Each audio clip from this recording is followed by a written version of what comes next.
Hello. In this episode, I am calling us all out.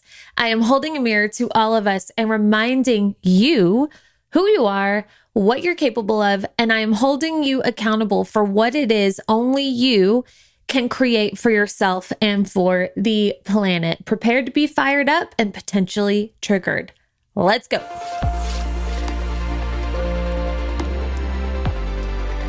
Welcome to All In with Allie, the podcast for online business owners and entrepreneurs who are ready to create the life and business of their dreams. I am so happy you are here. Okay, I've decided what July's theme is. So last week, as I was recording, because obviously I record a few days ahead of time before it goes live to you. And when I was recording it, it was still in June, but it went live on July 1st. And anyway, I hadn't decided what July was going to be, but I have decided now. July's theme, dun dun dun dun, all in July. All in freaking July. Okay, this month, we're going all in. We're going full force. We are fully dedicating ourselves to the life that we want to create, to the business that we want to be leaders of, to the industry that we want to change, that we want to make a name for ourselves in, to the life that actually makes us happy and proud when we lay our heads down at night, to the relationships that we want to foster and the standards that we want to set for the people that get to stay in our life, and the things that we invite into our world, and the things that we set boundaries and we say, no more of that. We're going all in, baby. This is the month. So we are going to kick this off with, we're going all in. Okay, we're not warming up to this. I'm just going to give it to you straight, and we're coming in hot. Okay, I'm just in a feisty mood this week. Gosh, it's weird. Okay, July 4th was yesterday. I'm recording this on July 5th. It's such a weird week with a holiday right in the middle. So for a second, I forgot what day it was. But yeah, this week, Monday, Tuesday, and Wednesday, I did It Factor, my latest masterclass. It was a 3-day thing. I've never taught It Factor before, so it was brand new to everybody. And listen, I don't say this a lot. Okay, when I put something out into the world, I give it my all. So when I get done with it, 9.5 times out of 10, I'm very happy with what I put out. And at the end, I'm like, okay, yeah, that's amazing. But then there are other times where I'm like, whoa, that felt divinely led. And It Factor is one of those masterclasses. It Factor turned into its own thing. I had an idea for It Factor, and what it ended up blossoming into was so much greater and more powerful than I anticipated. The idea that I have for it, I thought was really powerful. But again, what it turned into was so much better than I originally anticipated. And I'm so proud of it. Oh my gosh. And I will link it. You can get instant access to all 3 days, and you can binge it out. Each day was around somewhere between 90 minutes to 2 hours each day.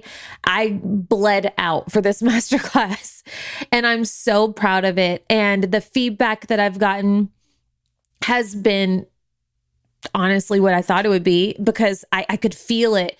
And it's one of those, like, I got done with day 3, and when I shut it down, I sat there for a second. I was just reflecting. And I don't know if you've ever experienced this in your own business when you do something, but this to me is such an indicator of, I don't know what it would be called, maybe surrender, but also just like pride. I don't know. This is how I felt. Maybe you can help me with the word. But I got done, I shut it down, and I was sitting there reflecting, and I was so happy with how it went. And I was so blown away by what came through that I was like, even if nobody else liked that, which I'd already gotten a ton of feedback that they did, but even if no other person shares about it or reaches out and gives feedback or whatever, like I was so satisfied on my own. Even if nobody decided that they want to work with me after or whatever, right? Like a masterclass always turns into something deep, it's always going to lead to some sort of opportunity. And I was like, I don't even care. I'm so happy with how that went, independent of anything else that happens after that. Independent. And I finally understood what it meant. When they say, like, I'm going to butcher the saying, but it's like, if you live by your audience's celebration, you die by their criticism or whatever. Like if you live by their love, you die by their hate or something like that. If you only allow yourself to feel good and to feel like you're performing at a certain level when somebody is telling you are, like if you only allow yourself to feel really good when your audience or your clients are telling you that you should feel good, then when they flip, which, you're going to have people who come into your world all the time who it's just not for them, then that's going to affect you just as much.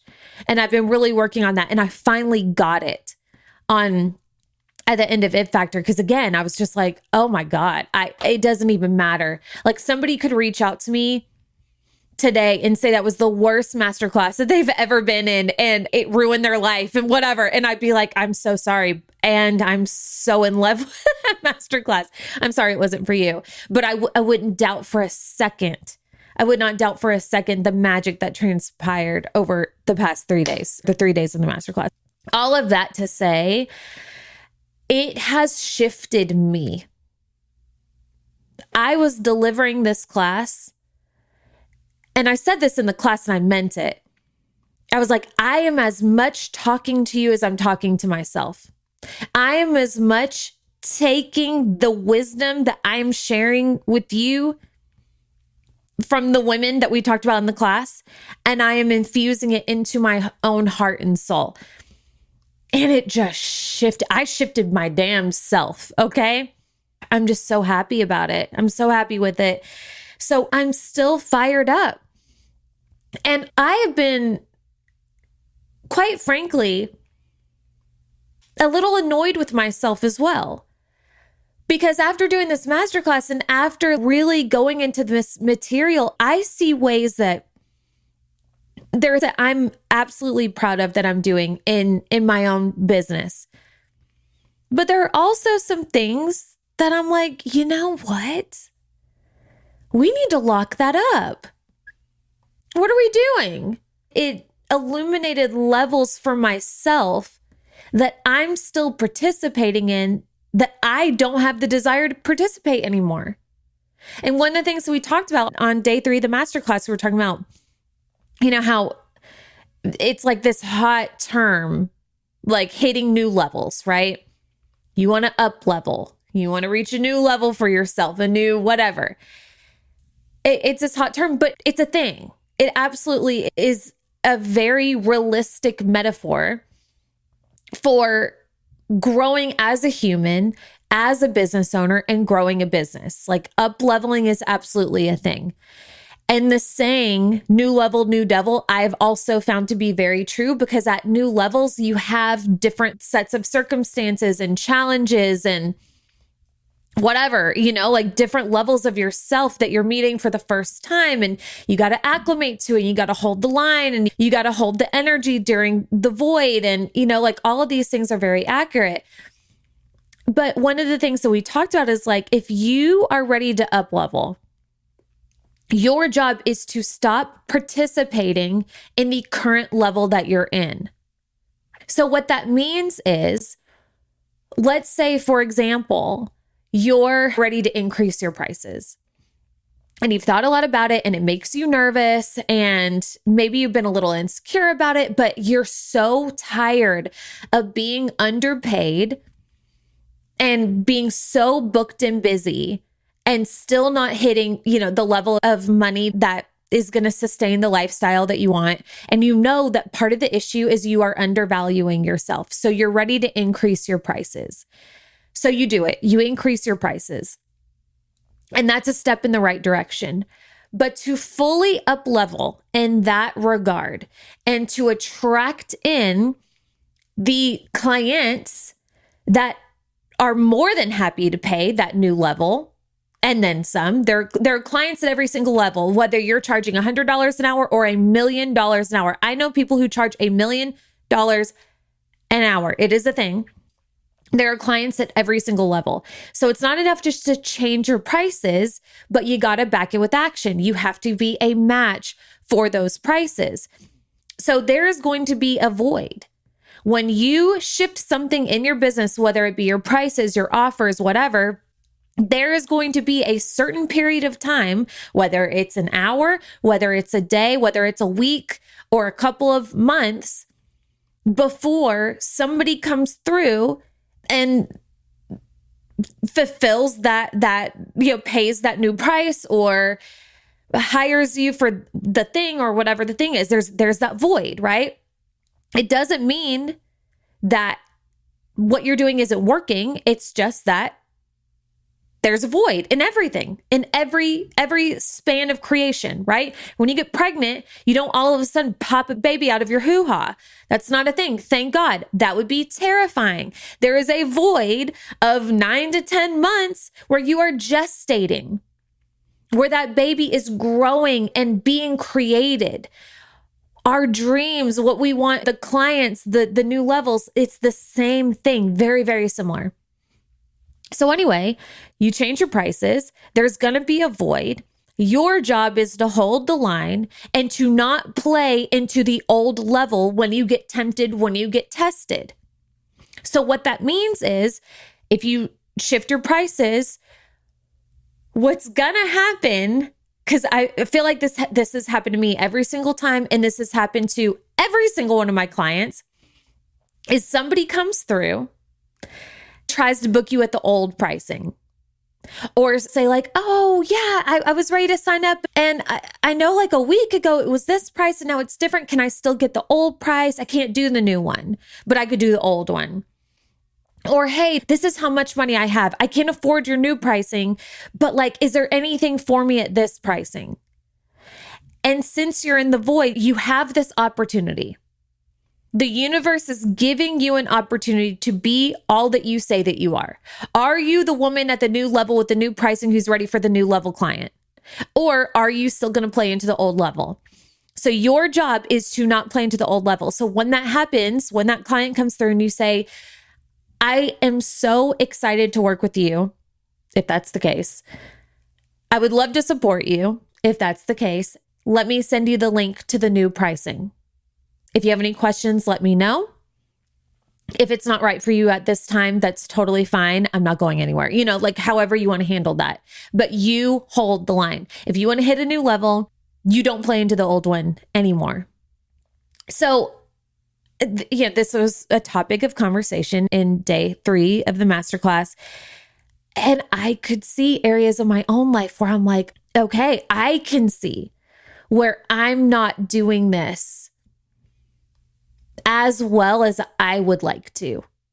And I had to call myself out and really look at, why am I not fully practicing what I preach? And it was really powerful for me. Okay. So I uncovered a few different things. And one of the things that I uncovered for myself is what we're going to be talking about today. We're going to be talking about working relentlessly and being relentless on the pursuit of what it is that you want to be great at. Are you relentless in the pursuit of what it is that you want to be great at? Yes or no? Can you honestly say that? Whether you're happy with your results right now or you're not happy with your results, when you lay your head down at night, if somebody were to say, hey, I know you're working hard. I know you feel you're working hard, but are you being relentless in your destiny? Do you believe it's your destiny? What do you believe is your destiny? These are some of the things that we're going to go into today. And it's going to be a really, really powerful conversation. I'm calling us all out because it's time that if you have not either fully committed to what it is that you want, or it's been a minute, then we need to recommit. And I've been doing this for a while, but this is something that I've found for me, everybody's different. For me, I kind of have to do this every few months, it feels. Because I have a lot going on. We all have a lot going on. I've got little kids. I've got a partner who has his own dreams, his own career, his own thing going on. We have our relationship and we have our own independent dreams as like, a partnership. And then individually, we all have a lot going on. So it's worth it to me where I sit down and I ask myself, okay, am I really being relentless in what it is that I must create? And if I don't, I would be devastated.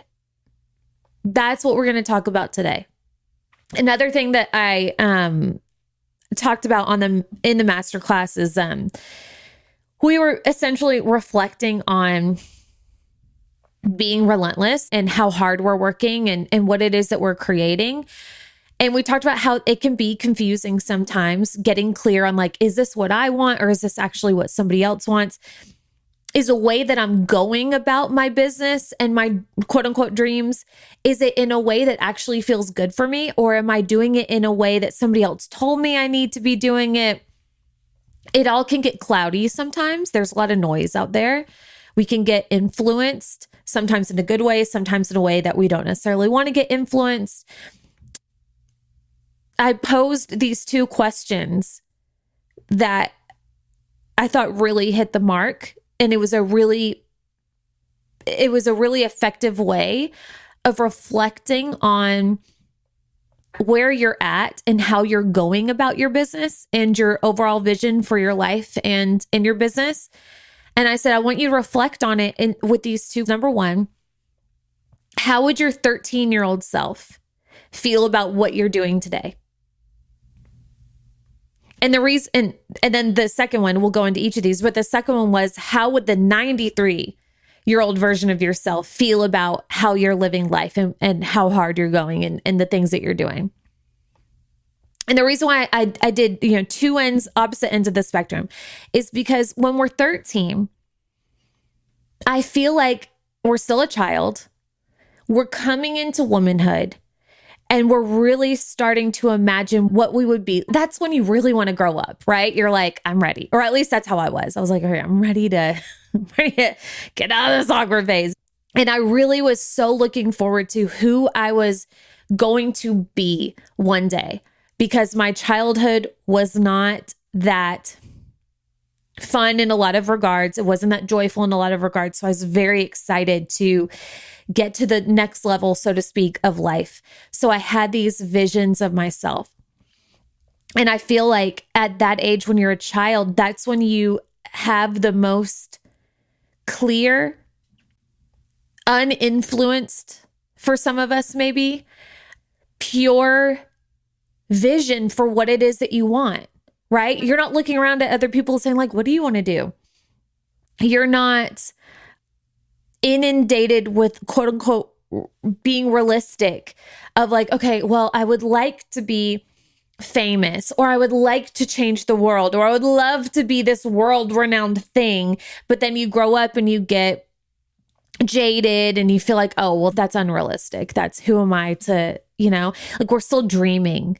We're still, a lot of us still are. I still am, but a lot of people lose sight of that. So that's why I said like, okay, look at what you're doing today.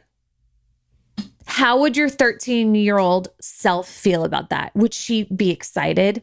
Like, wow, you really did it, or you're really doing it. You're really going for it. Damn. That is exciting. Like, would she be so excited to be you today?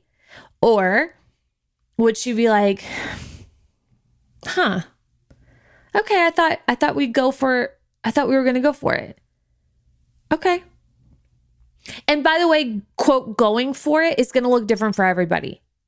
So going for it for you might be like creating the most secure, healthy, happy family unit that you can possibly imagine, and being the best mom that you can possibly be. That could be you fully going for it.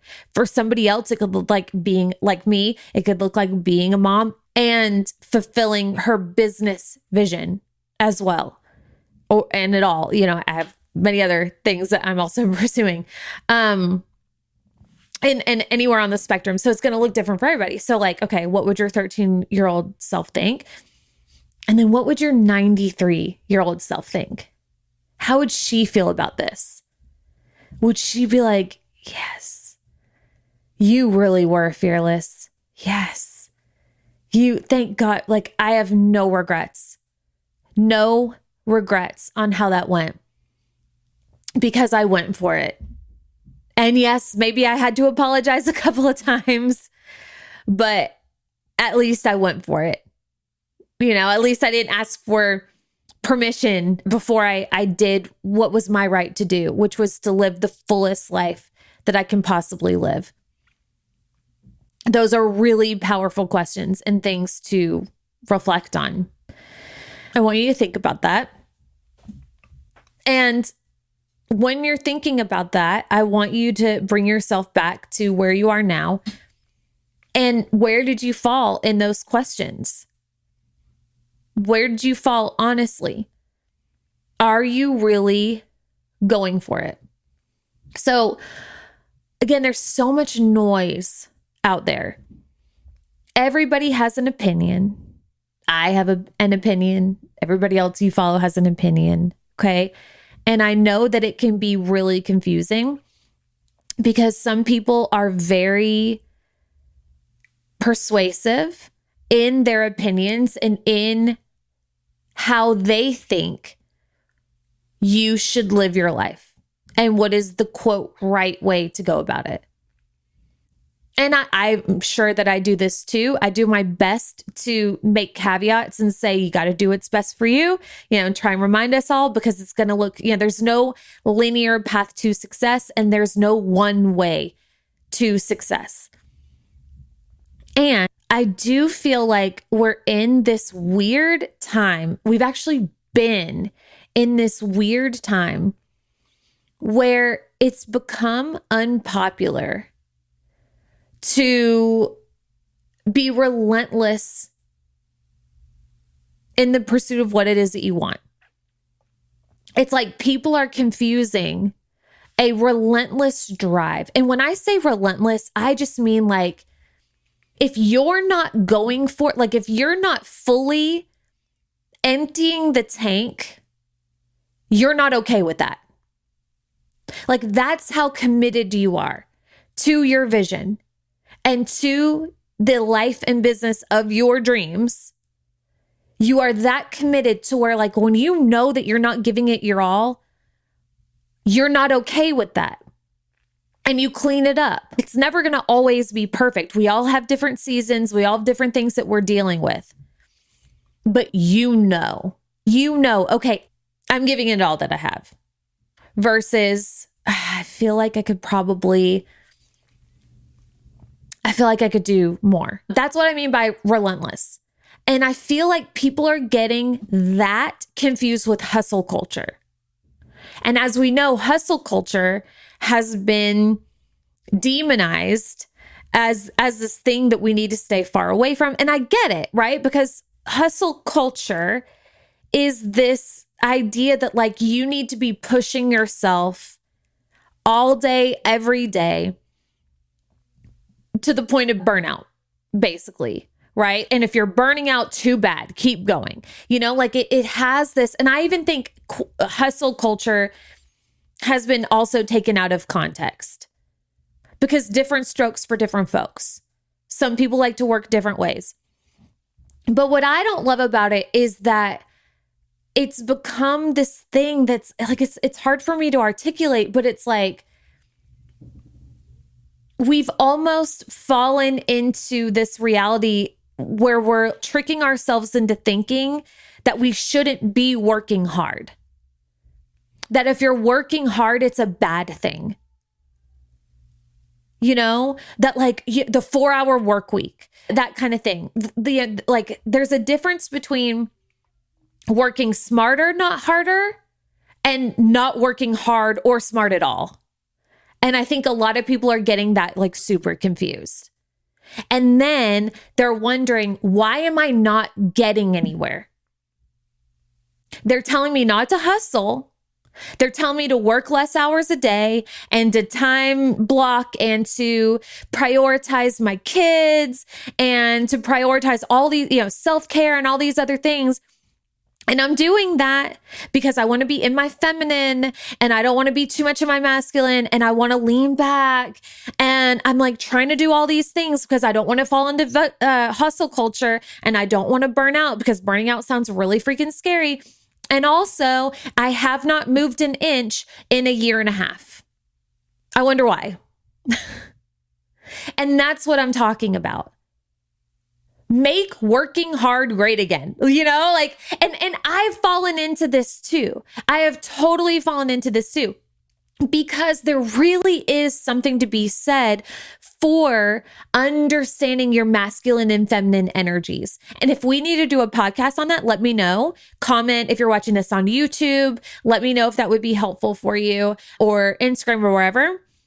Just reach out to me. But because I'm more than happy, understanding the polar opposites of energies is very important. There is absolutely a time to lean forward and there's a time to quote unquote lean back within a day, right? You need to be doing work and pushing forward every single day and know when it's time to stop.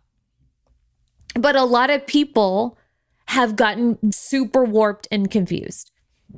And I've done it too. I have fully done this too. So I think it's time that we recommit. I invite you to recommit to yourself and to your vision, because it's going to take time and we don't know how much time. But for you to be a match for the thing that you ultimately want to create, it's going to take time. It's going to take work. It's going to take sacrifice. It's going to take strategy. And it's going to take you making yourself a match for the outcome that you want to create. And that takes some serious awareness and some serious work depending on where you're at.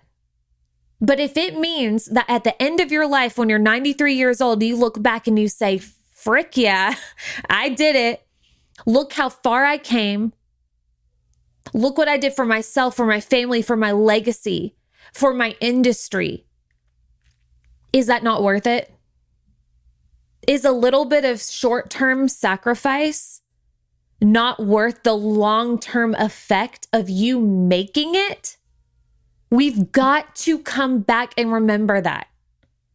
Otherwise, you're wasting your time. If you are pretending to grow an online business,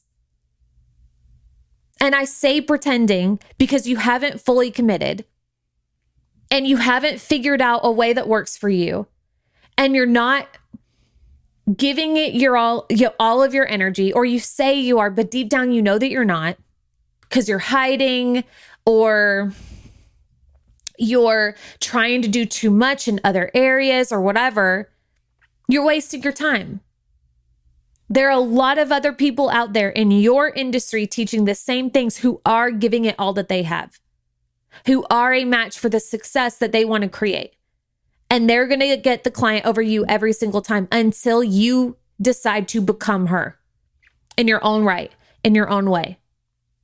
And if it's important to you and if it's what you want, you deserve it, but it's not going to be given to you.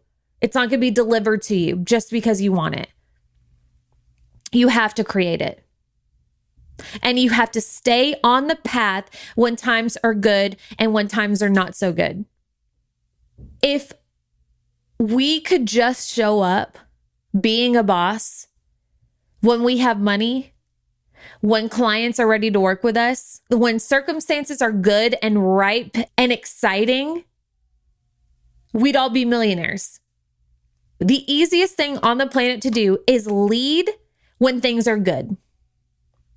To show up as a boss, believing that you're a boss when things are good, when circumstances are reflecting back to you that you're a boss. Again, when the bank account looks nice, when people are in your DMs ready to work with you, when people are engaging on your social media, when people are sending you DMs or messages or leaving reviews or whatever, saying like, oh my gosh, this is amazing. There isn't a person on the planet who cannot show up powerfully under those circumstances. That is mediocre. My 6-year-old could do that. What my 6-year-old can't do, and what most people can't do, as a matter of fact, is lead and be a boss or believe in their potential and their God-given power independent of results when things are good and when things aren't going so hot. This is why people say they want to be an entrepreneur, but then they fail. This is why most of the population just works for somebody else and not for themselves. I used to say, I don't understand why people would not want to work for themselves. Like, this is the best thing. Like, there's no cap on the amount of revenue that we can make. You can work from anywhere. You can create whatever it is that you want. Why wouldn't everybody not want this? Because not everybody is qualified and capable of holding the level of pressure that you must hold to be a match for those kind of results. And that looks like fully committing and staying committed independent of results, whether things are going great, bad, or somewhere in between. So in It Factor, and by the way, if you were in It Factor, I am going to be talking about some things that we talked about in the masterclass, but I don't want you to be like, oh, I've already heard this. Should I not listen? No, you'll hear some things that you've already heard, but I'm going to be sharing things in a different way. So please feel free to keep listening because it's not going to be a regurgitation of the masterclass. But I am going to give some examples that we did talk about. So in It Factor, the day one, I talked about the codes of the It Factor, right? What are the commonalities of people that I consider and that are widely considered to have the It Factor, right? They just have that thing that you can't quite put a finger on, but people cannot look away. They changed an industry, they changed a generation, they had it. So in order to find these codes, I did a lot of research, and I researched a lot of women, from Lady Di to Frida Kahlo to Maya Angelou. But I ended up on the masterclass talking about 5 specifically for time reasons. And, I chose this Fab 5 to talk about their journeys and what they have in common and certain things that they did and how they were so relentless in the pursuit of their own greatness. Those 5 that I talked about was Maya Angelou, Frida Kahlo, Lady Gaga, aka Stephanie Germanotta, Marilyn Monroe, and Madonna. These women, I studied them very in depth. They're from like childhood till past the point where they had made it.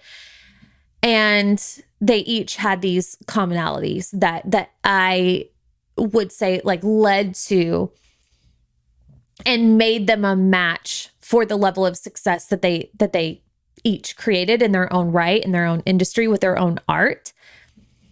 And those things were this. Number one, they had a yearning for more. They each came, every single one of them, with the exception of Madonna. I think Madonna had, she did lose her mom at a young age, which is absolutely awful.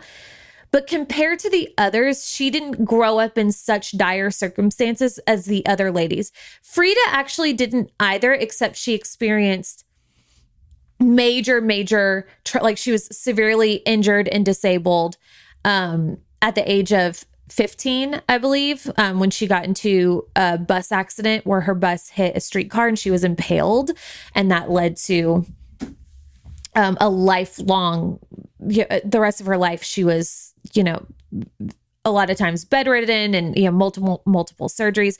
But anyway, the other ladies, let's see.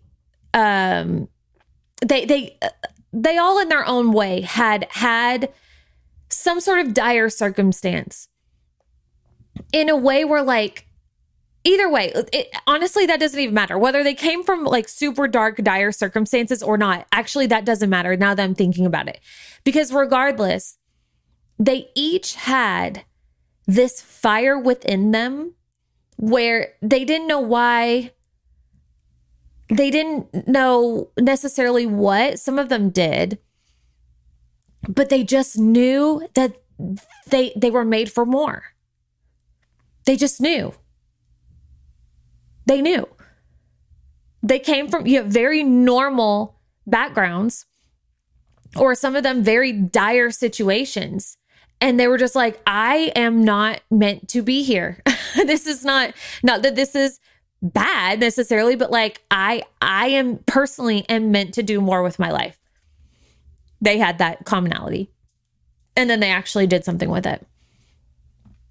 The second commonality that they had was a willingness to stand out and disrupt. The third was they each were the main character of their lives. They each created a larger than life persona in their own right. They each were very outspoken and had stances on something specific or some things. Like they weren't afraid to use their voice and be judged and be unpopular and trigger people. They all had deep levels of radical self-love, which is actually, I would say, like the most important one. It's like what I call the ultimate it frequency is radical self-love, because if you don't love yourself, you won't commit to more. You'll just settle, and you'll just settle ultimately. It takes a deep level of self-love to fully go for it in this lifetime. And then the last one is this relentless willing to grind for the dream, and a willingness to work to be great, and to, even if that means to sacrifice, even if that means to do something that scares the ever living shit out of you, even if that means dedicating years and years and years of your life and potentially never making it. I had a moment the other day. This was again right after It Factor. And I just felt such a deep sense of, I was proud of it, but I was content. I felt such a deep sense of contentment. I was like, that's the work that I want to do. It was one of those moments I was like, I don't care if the money doesn't, I was going to say the money doesn't matter, but it does, because in order for me to do this work, money has to be made. But it was like, if I can just do work like that and teach and lead in that way and support women in doing that for themselves, I need nothing else in this career. Like that. It was like, I will sacrifice, I don't need like crazy sales right now. I just want to do more of that.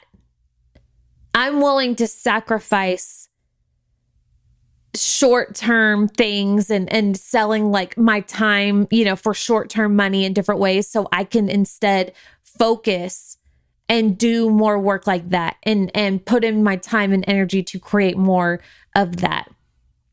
And the ripple effect of that.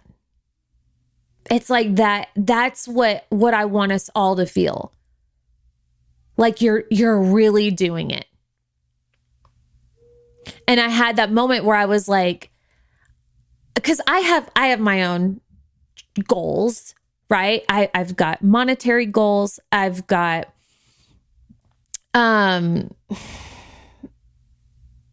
I don't know, level goals, where it's like I want to write a book, and there are these things that of course I have in my vision that I would like to achieve, but I don't know when it's going to happen. And I had that moment where I was like, I don't even care when. I said in It Factor, one of the things I said is like, our job is not the when and the how. That's not our job. Our job is the what and the who. What do I want? And who do I need to be a match for that vision? But how it comes together and when it comes together is actually none of our business. That's God's job. That's the universe's job. That's love's job, whoever you pray to. That's energy and frequency that's going to take place. And I just had this moment, I was like, I could do this forever and it could never click for me and I would be okay. Because I know that I'm on the right track. And I don't know when it will ever click, and I don't care. Because I know this is what I'm meant to be doing. Do you have that feeling for yourself? That you know this is what you're meant to be doing. And you're doing it at the level where you're giving it all you've got. Where you are giving it all you've got. Not where you're giving it all that I've got and all that I'm doing. I might have more right now than you have to give. And vice versa. You might have more energy than I have to give. We're all in our individual lanes. So I think that's another thing that trips us up, because we look around at all these other horses running their race and we see that they're going a lot harder, a lot faster. And we're like, well, shit, I'm giving it all that I have. And look how fast they're going. And this isn't going to work. I'm wasting my time. No, you're running. It's you against you. You're not competing with that person. Unless you're literally competing. I mean, obviously there are situations where you are competing with somebody for like a specific thing, and that's a different story. But like when it comes to our visions for our lives, it's you against you. Are you giving it all that you have? Who cares all that I have? Who cares what my energy levels are and what that looks like in my life? We have different circumstances. You got to start somewhere. But each of these ladies, they had this they had this relentless willingness to go for it. They were willing to grind and work to be great. They were all in AF. They were all in. I want to tell you some stories, okay? I want to tell you some stories because when I was doing research and I saw these, this is what hit me. I was like, oh,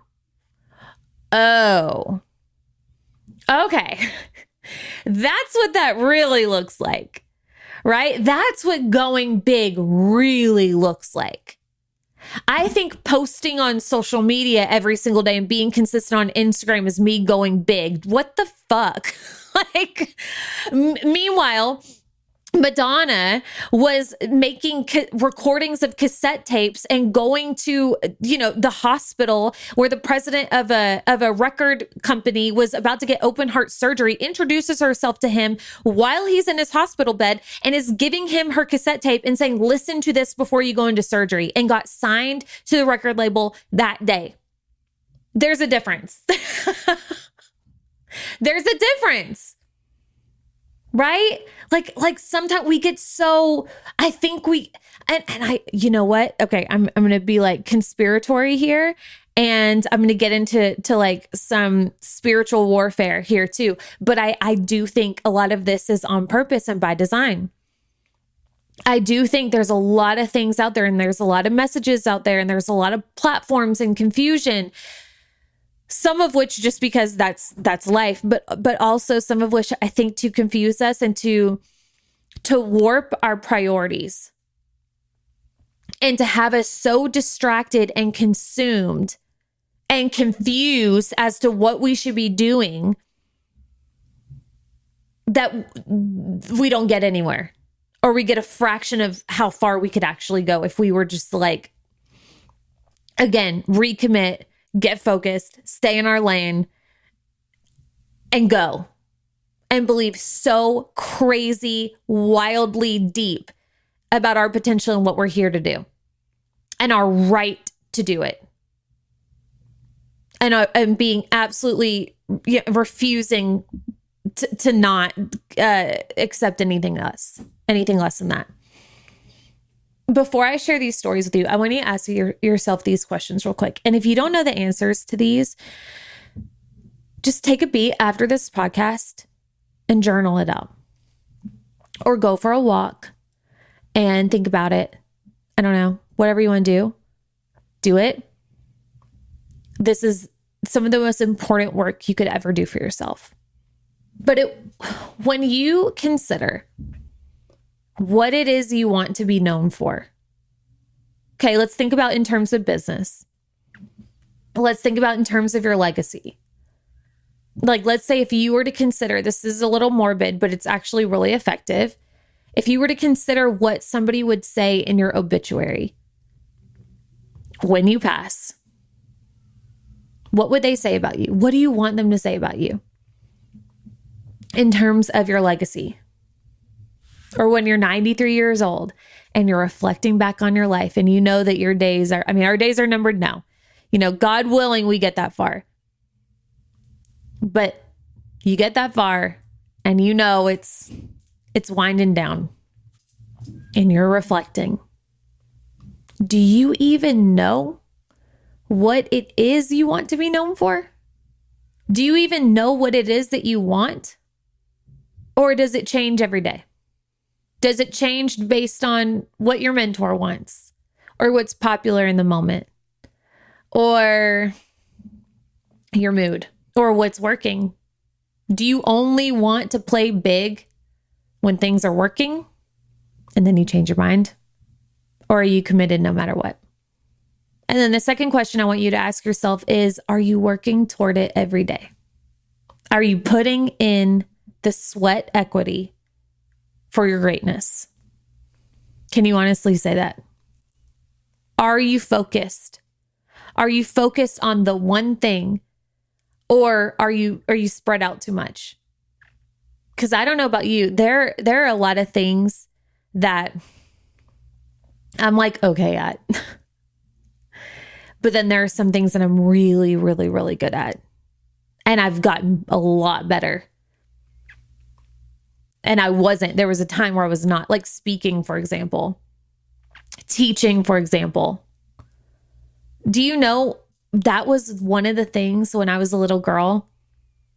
I wanted to be a teacher, like an actual teacher, because the internet, well, actually, when I was little, it wasn't a thing. It wasn't really until I was in middle school, but certainly like teaching, what we do, coaches, that wasn't until I was in my 20s. So all I knew was what was available at the time. So I was like, I think I want to be a teacher. I think I want to be like a really great teacher. And that's what I'm doing. And it's grown, right? I've refined that vision or customized that vision. But when I first started, I was so bad at speaking and being on camera that, number one, I had to put a date in the calendar to like rip the Band-Aid and go live to speak on camera, because I was so scared of speaking on camera. I hated the way that I looked. I hated the way that I sounded. I felt like I couldn't speak more than 2 sentences without sounding like an idiot and stumbling over my words. And I was so green, and I was really bad. I was awful at it because I had never done it before. Duh. Right? Like, that's another thing I said in the masterclass. I was like there was also a time where you weren't good at walking. And imagine if your mom came to you or an adult came to you and was like, you're really freaking bad at walking. You need to stop trying to walk. You'd be like, well, damn. But everybody encouraged you. And now I bet you're for the most part, pretty good at walking. Same can be true for what it is that you want to be great at. And if you're not that great at it now, are you putting in the effort? Are you putting in the focus to be great at what you're great at, what you want to be great at?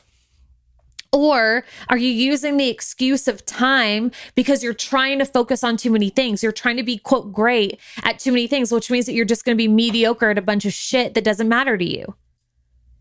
Versus the one thing. I had to have a moment of, I had to have a come to Jesus with myself. Like when in 2020, when Reels was a thing and TikTok and all of that. And I was spending so much time trying to be like this content creator.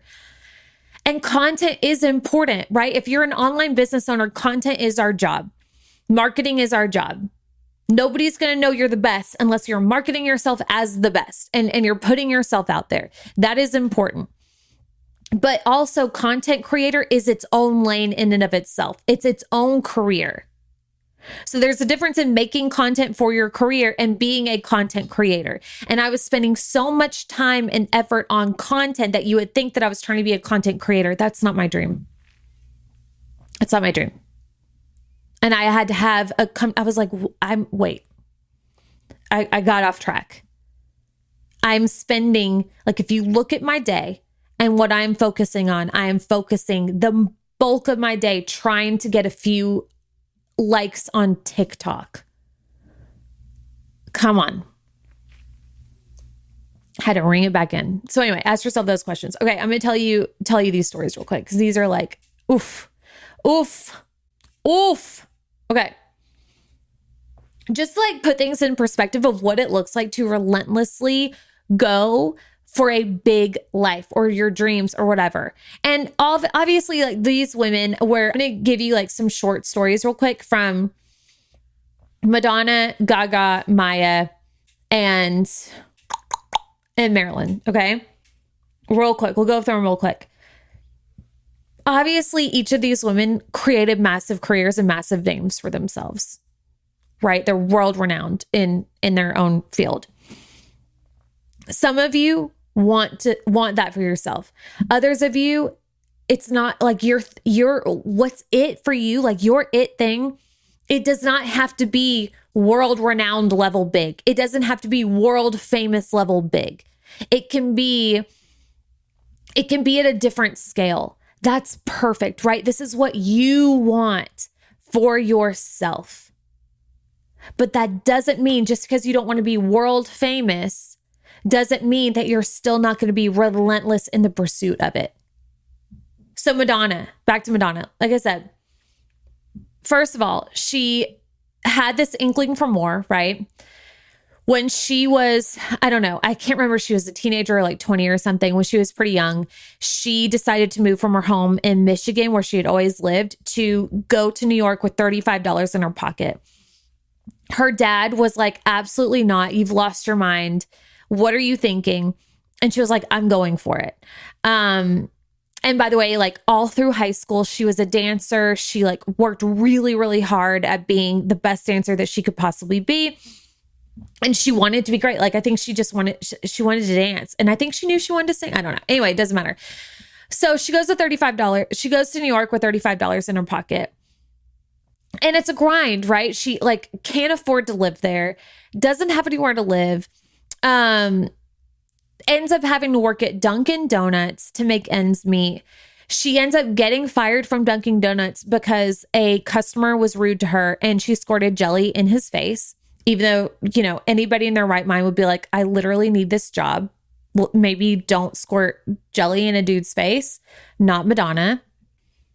So anyway, in the meantime, she's bouncing around to these odd jobs. She has a band called The Breakfast Club, and like they're not really hitting it. You know, it's not really anything to write home about, but she's spending her time on the number one, which is to make it, to be a singer, to get her art out into the world.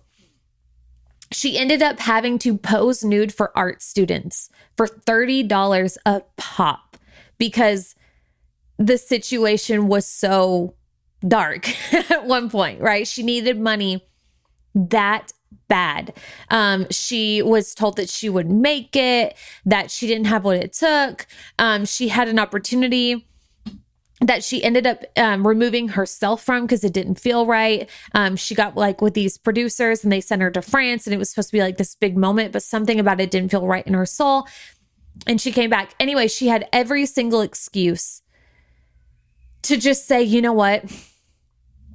I don't have what it takes. I literally got fired from Dunkin' Donuts. I'm literally posing nude for art students to try and survive in this city. And I haven't made it yet. And people are, not only that, but people are telling me that I don't have what it takes. What is your proverbial posing nude thing? Like, are you like willing to get to sacrifice at that level for your dream? Right? She was all in, totally all in. So anyway, she gets this opportunity in France, comes home. It just wasn't right. Had to start back at square zero. And she was like, you know what? Okay, what do I know how to do? Okay, I know how to sing and I know how to dance. So I'm going to go back to like what makes me happy, and and just start with what I know. So she recorded herself on these cassette tapes. She like recorded music on these cassette tapes and would go to the club and like danced her little heart out at these clubs. Because again, she was a really good dancer, in hopes of somebody discovering her. And one day a DJ comes up to her. One night a DJ is like, wow, you're a really good dancer. And I think he was like trying to hit on her or something. And she was really smart. And she was just like, hey, she kind of like dangled the carrot, so to speak, and was like, listen, yeah, whatever, maybe you and I, whatever, but like, here's this cassette tape, and like pulled this cassette tape out of her skirt and was like, play this right now for the club. And he was like, what do you mean? And she was like, no, play my music. He plays her music and everybody dances. Okay. So later on, he goes and he talks to her. And he was like, yeah, that was great. And she was like, do you know anybody at this record company? And he was like, what do you like? Yeah, I know this one person. She was like, call him right now. And he was like, it's literally 3 a.m. So I don't think that. She was like, call him, just call him. So he does. And the guy was like a secretary at this record. I think it was like Sire Record Studios or something like that. And anyway, calls up this guy, and the guy's like, first of all, I don't know anybody that could, like, even if I wanted to get her a deal, I don't know how to do that. And second, it's 3 a.m. And third, the president who would make the call to give a deal is literally getting open heart surgery tomorrow. So he's going to be out of commission for a while.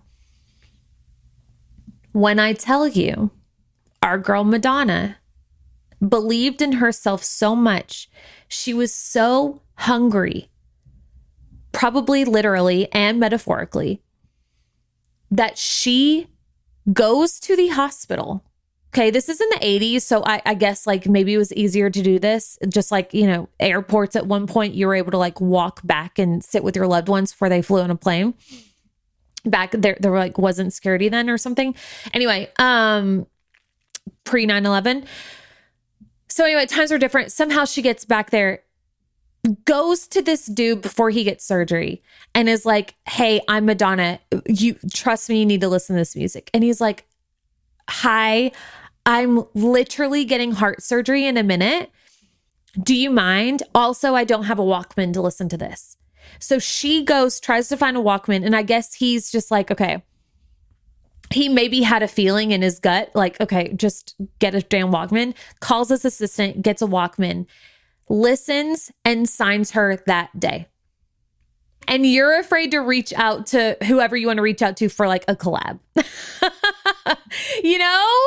Do you like, hello? Do you see what I'm saying when I say relentless? Relentless. Okay. So that's Madonna. Lady Gaga, kind of a similar story, moved to New York. Her father gave her like a year to make it, offered to pay her rent or something for a year. And then it was like, and then you got to like get a job like an adult. She quit school to pursue it. She also was in, she was in a band. I think it was the Stephanie Germanotta band. I think that's what it was called. That's what no, they were in a band, and she wanted to call it the Stephanie Germanotta band. And they were just like, what do you mean? Like, no, you're not a solo act. We're a band. And she was like, well, I am a queen or I'm a star. So I'm going to be, it's going to be me. Anyway, that didn't work out. She grinded. She ended up getting a record deal, a very lucrative one. For this time, it was like one of the most lucrative record deals for somebody brand new. It was a really big deal.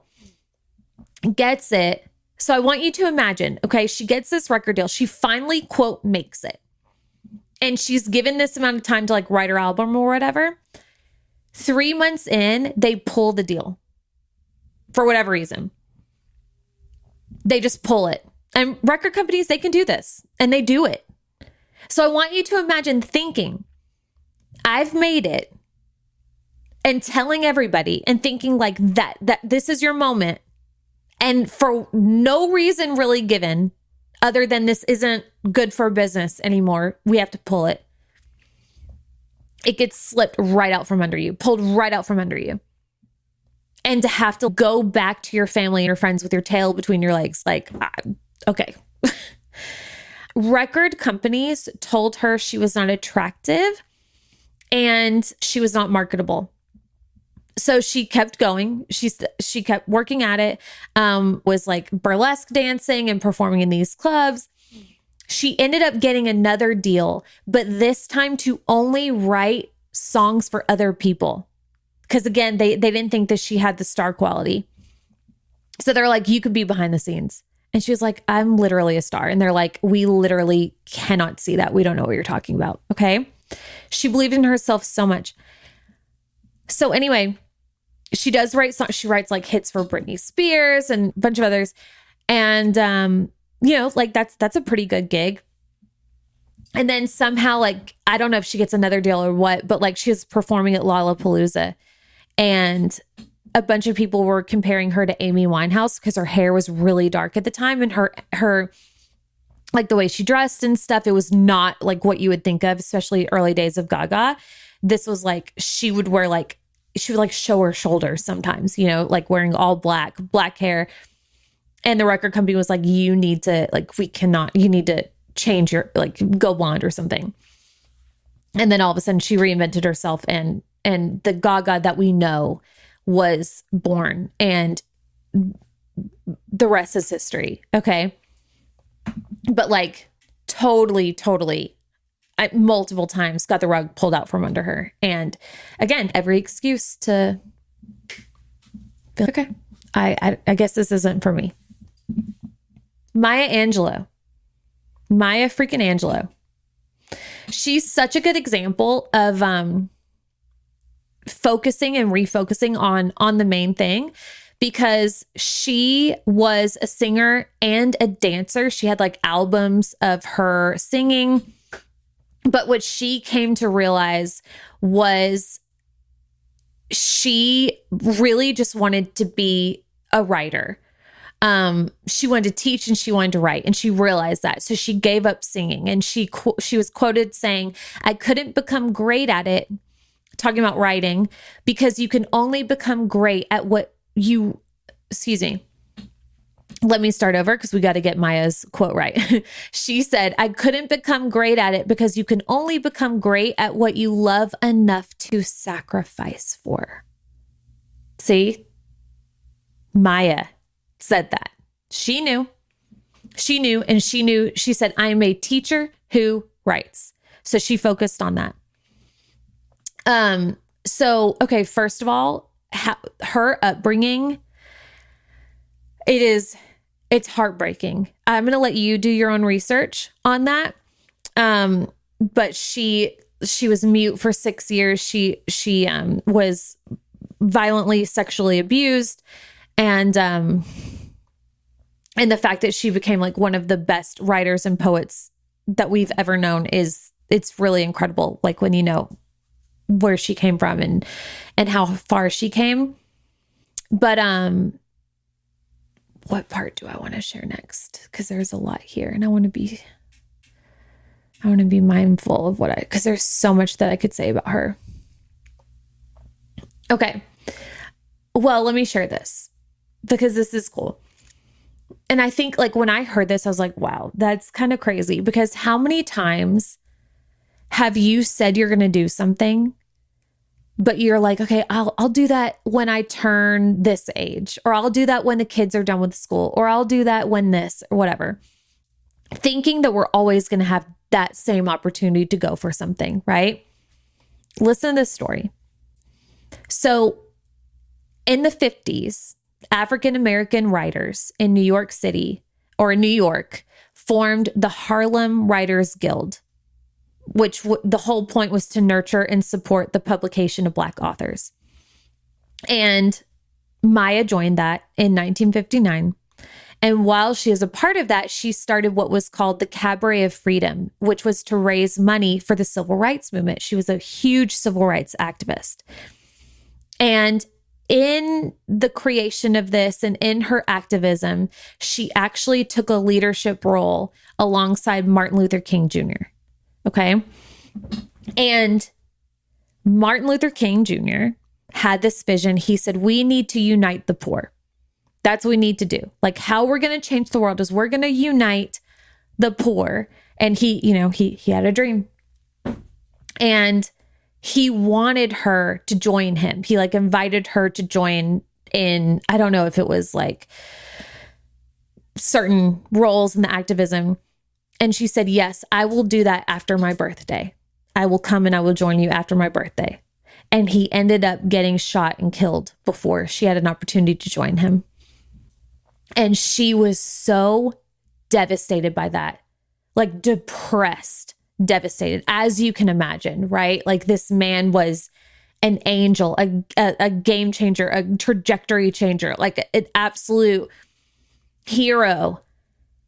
And, and how many times have you had an opportunity, again, to go for something and you think you're always going to have the chance? So she's really depressed about it, so much so that her friends are worried about her.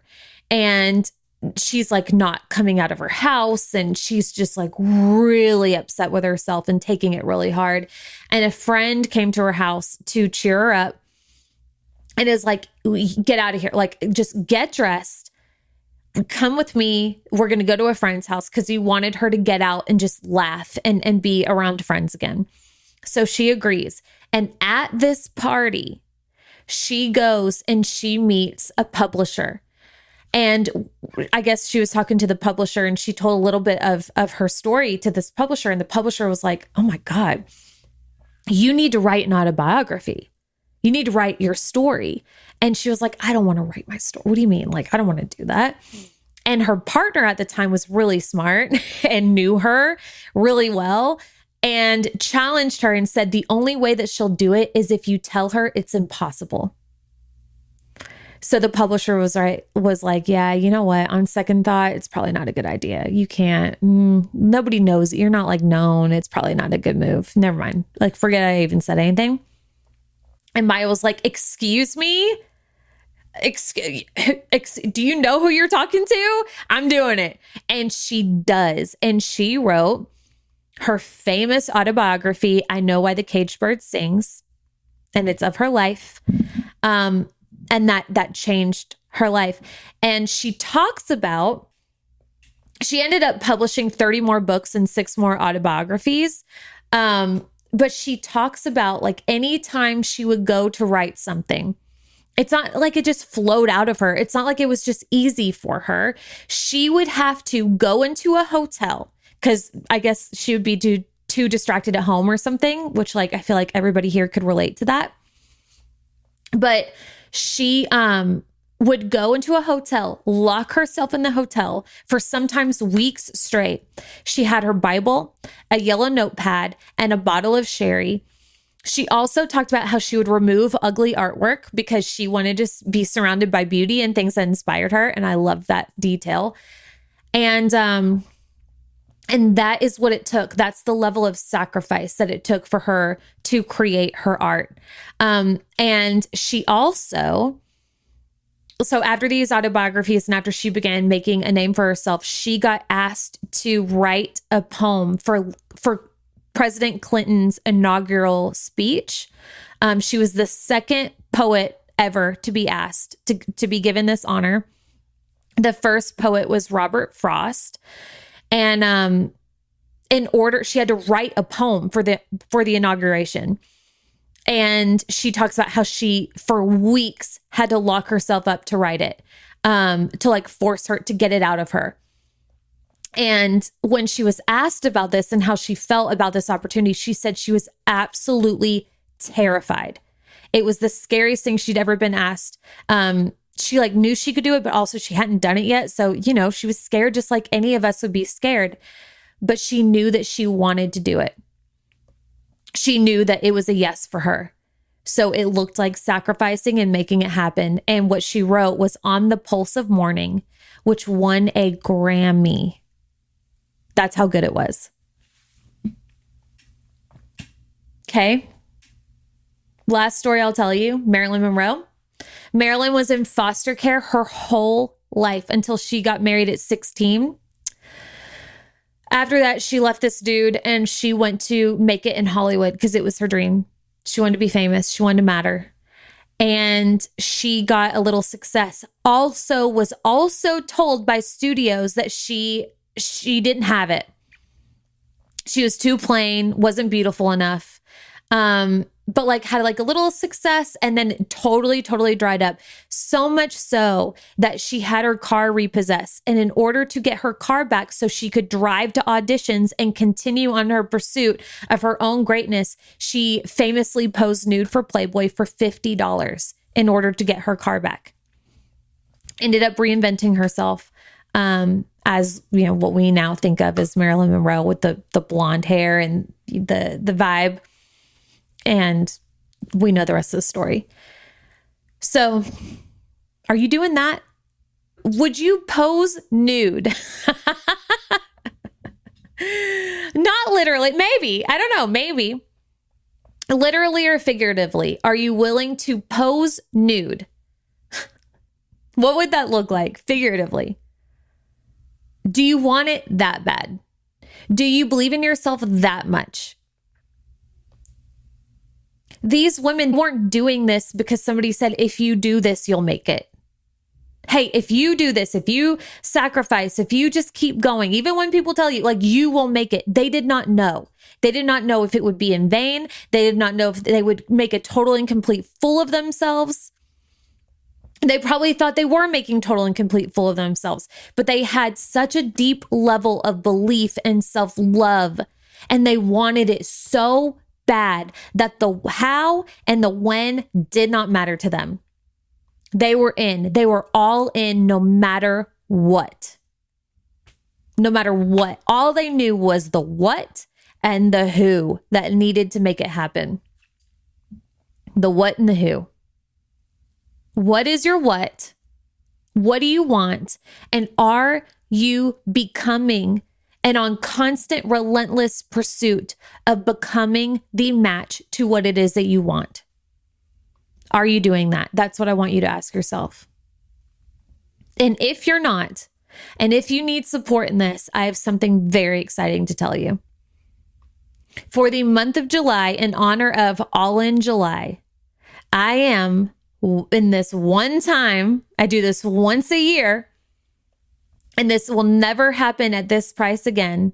I am doing a special summer promo on All In, the membership. And if you need support in your journey of the what and becoming of the who, All In, the membership is your solution.